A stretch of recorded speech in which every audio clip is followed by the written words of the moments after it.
Saya di sini sebagai moderator, juga sebagai pemateri dan juga sebagai yang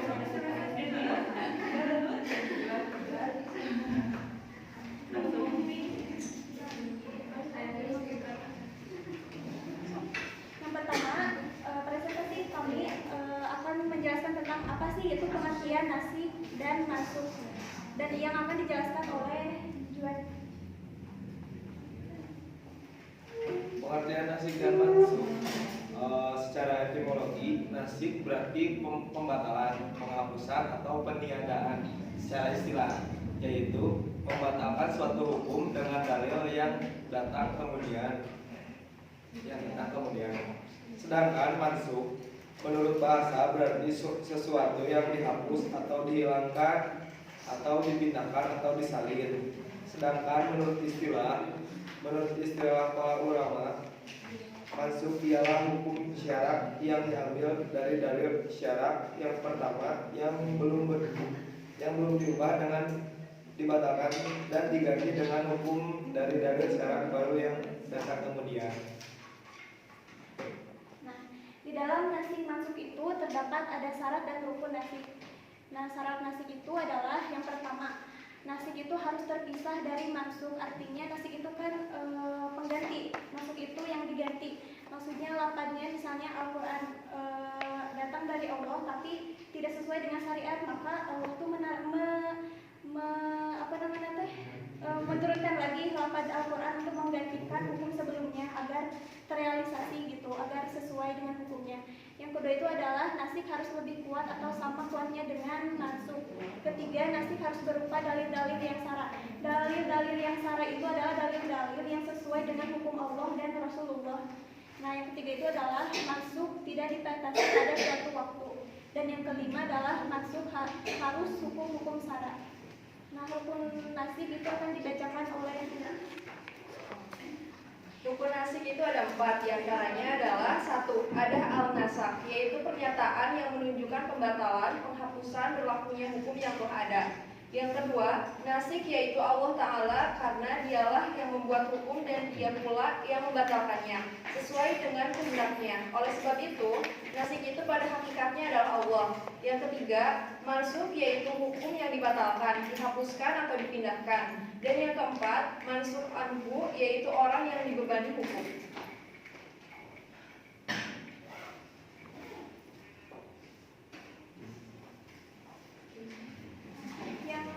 Selanjutnya kita akan menjelaskan apa sih itu jenis-jenis nasib yang akan dijelaskan oleh Gibran.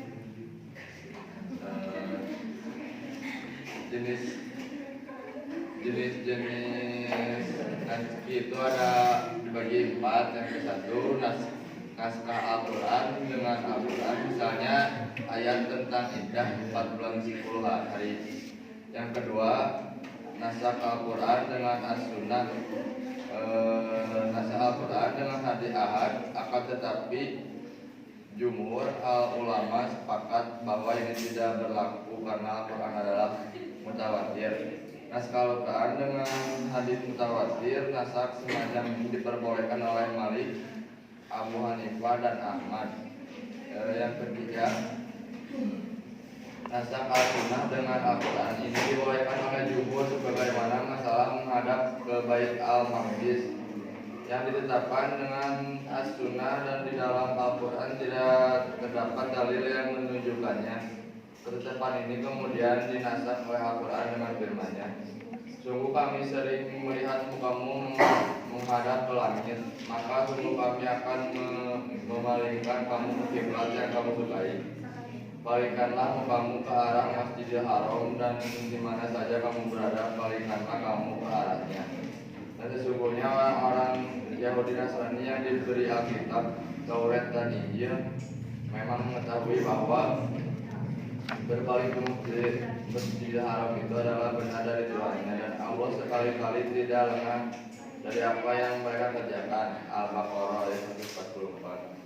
Tetapi naskah versi ini pun ditolak oleh Imam Syafi'i. Dalam salah satu riwayat menurutnya, apa saja yang ditetapkan sunnah tentu didukung oleh Al-Quran, apa saja yang ditetapkan oleh Al-Quran tentu pula didukung oleh As-Sunnah.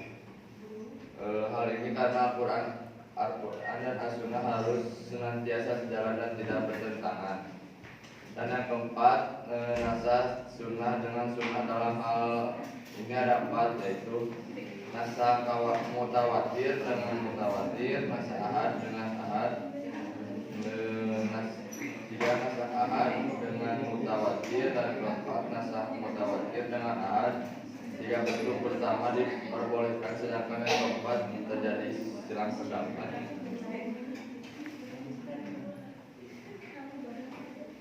Selanjutnya dalam nasib dan mansukh itu terdapat bentuk-bentuk dan macam-macam nasib dalam Al-Quran, yaitu bentuk-bentuk nasib akan dijelaskan oleh Rika. Yang pertama, nasib sorry, yaitu ayat yang secara jelas menghapus hukum yang terdapat pada ayat terdahulu. Contohnya dalam surat An-Anfal ayat 65 yang mengharuskan satu orang muslim melawan 10 kafir. Artinya, hai Nabi, kabarkanlah semangat orang mukmin untuk berperang. Jika ada 20 orang yang sabar di antara kamu, pasti mereka akan dapat mengalahkan 200 orang musuh. Dan jika ada 100 orang sabar di antara kamu, mereka dapat mengalahkan 1000 kafir. Sebab orang-orang kafir adalah kaum yang tidak mengerti. Quran Al-Anfal ayat 65.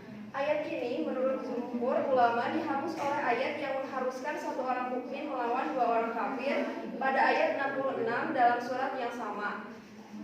Yang kedua, nasib dimi, yaitu jika terdapat 2 nasib yang saling bertentangan dan tidak dapat dikompromikan. Keduanya turun untuk sebuah masalah yang sama dan yang terdahulu. Contohnya adalah ketetapan Allah yang mewajibkan berwasiat bagi orang-orang yang akan mati.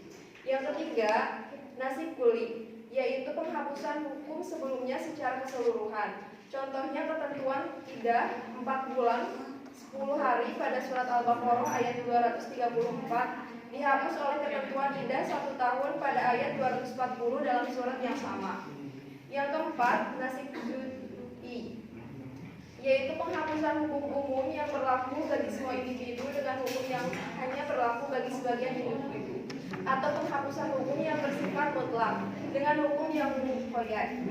Contohnya hukum dera 80 kali bagi orang yang menuduh seorang wanita tanpa adanya saksi pada surat An-Nur ayat 4. Dihapus oleh ketentuan li'an, yaitu bersumpah 4 kali dengan nama Allah bagi 10 pada ayat 6 dalam surat yang sama. Selanjutnya di dalam nasib dan mansukh itu juga terdapat macam-macam nasib yang akan dijelaskan oleh Ibu.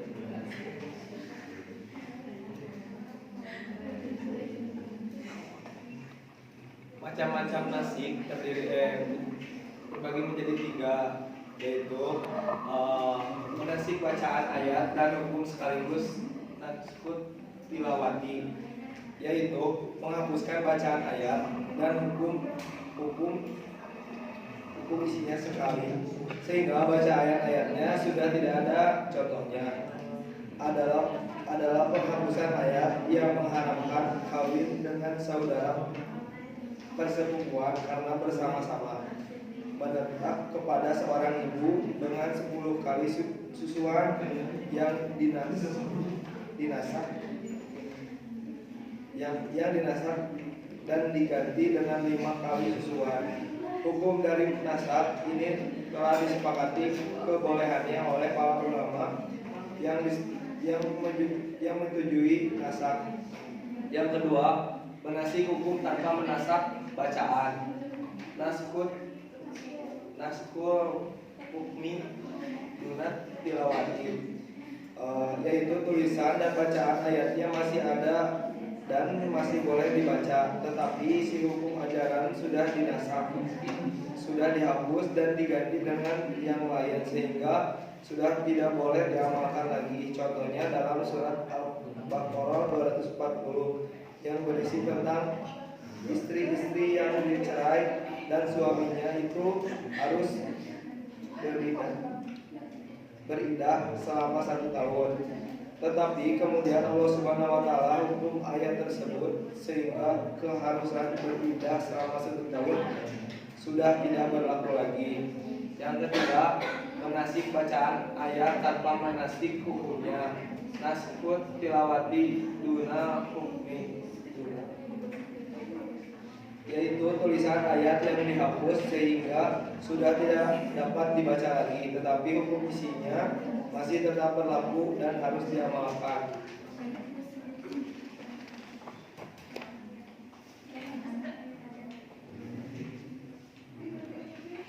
Selanjutnya dalam materi nasab dan mansub itu terdapat dasar-dasar penetapan nasib dan mansub yang sesuai dengan syara atau syariat Allah dan Rasulullah. Yang tadi bagian lagi. Ada.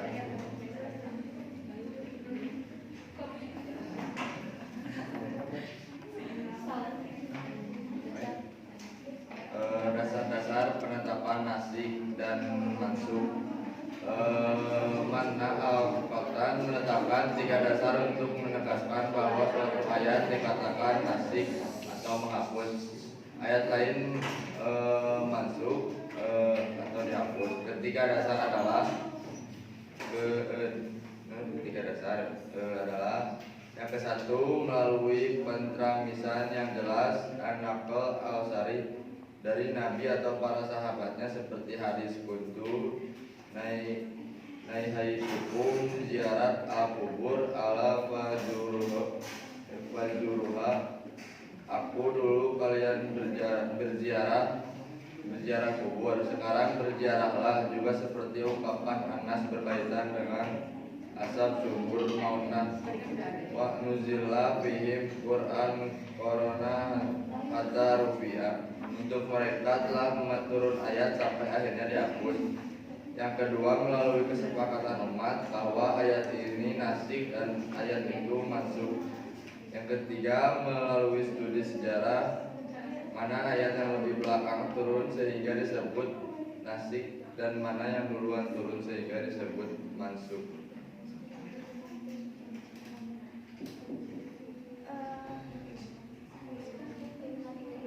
Sebelum ke hikmah nasik dan mansukh, kami di sini akan menambahkan materinya, yaitu ada perdebatan para ulama dalam naskah dan mansukh, yaitu para ulama berbeda pendapat perihal adanya nasik dan mansukh dalam Al-Quran. Ada 2 golongan yang berbeda pendapat. Yang pertama, golongan ke-1 menyatakan bahwa ada nasik dan mansukh dalam Al-Quran, yang termasuk golongan ini adalah adanya ulama Imam As-Syafi'i, An-Nahas, As-Sadusi, dan As-Sawkani.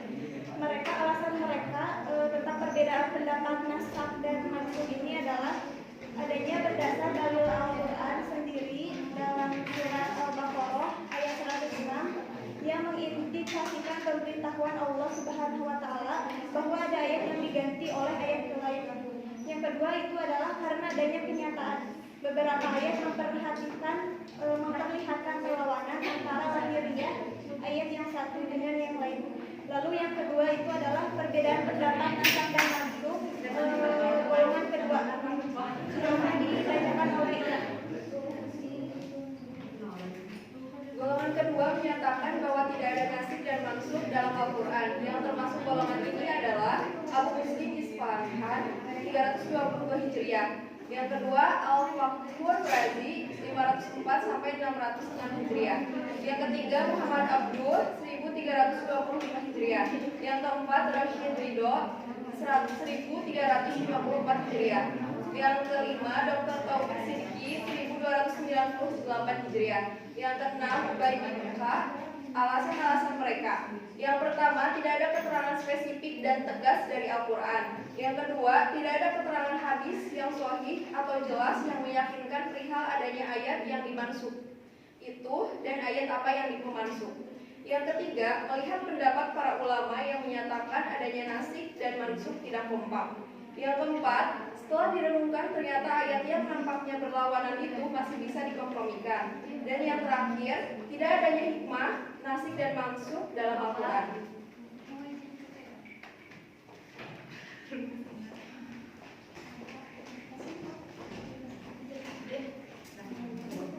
Lalu selanjutnya adalah hikmah yang dapat diambil dari mempelajari nasik dan mansukh, yaitu akan dijelaskan oleh Juan. Hikmah yang dipelajari pada nasik dan mansukh Menurut mana Al-Katan terdapat 4 hikmah keberadaan tertentu nasik, yaitu ketentuan nasik, yaitu yang pertama menjaga kemaslahatan hamba. Yang kedua mengembangkan syariatan hukum sampai kepada tingkat kesempurnaan seiring dengan perkembangan dakwah dan kondisi manusia itu sendiri. Yang ketiga, menguji kualitas keimanan mukallaf dengan cara adanya perintah yang kemudian dihapus. Yang keempat, merupakan kebaikan dan kemudahan bagi umat, sebab apabila ketentuan nasib lebih berat daripada ketentuan mansub, berarti mengandung konsekuensi pertambahan pahala. Sebaliknya, jika ketentuan dalam nasib lebih mudah daripada ketentuan mansub, itu berarti kemudahan bagi umat.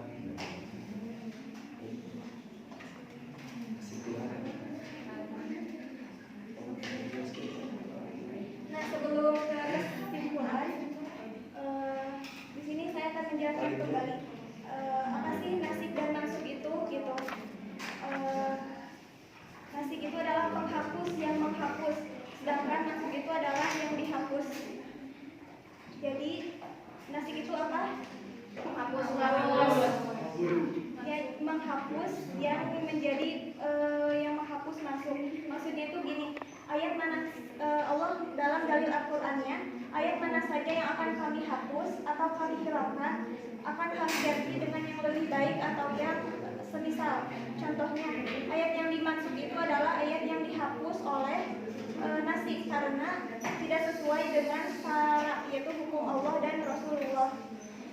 Seperti apabila berzina hukumnya itu rajam. Dulu hukumnya ada tapi dimasuk, tapi hukumnya tetap ada. Juga yang sebaliknya ada yang dimasuk hukumnya tapi lafaznya itu tetap ada.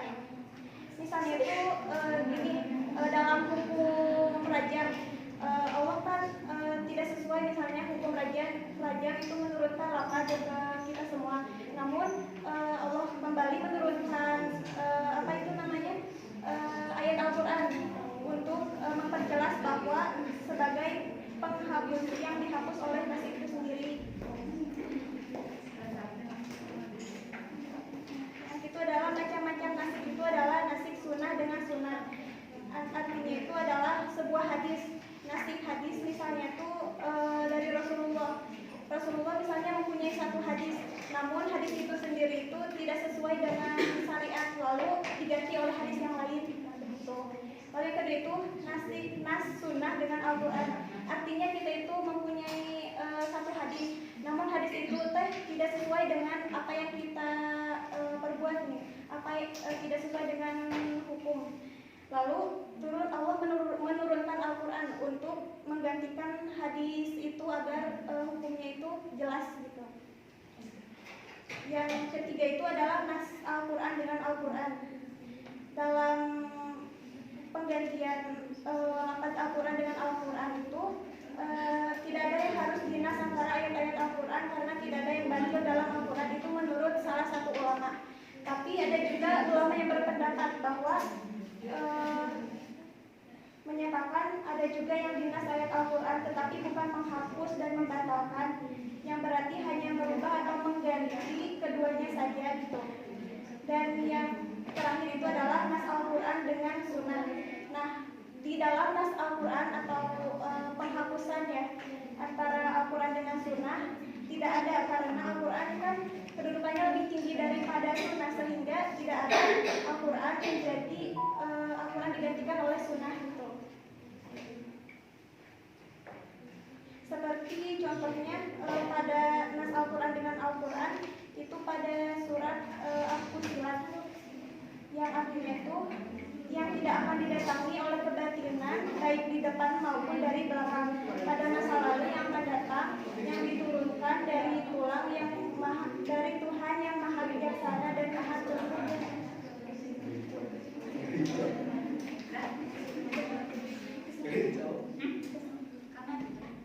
Kesimpulan.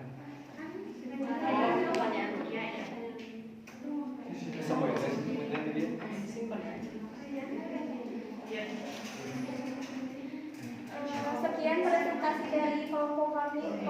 misalkan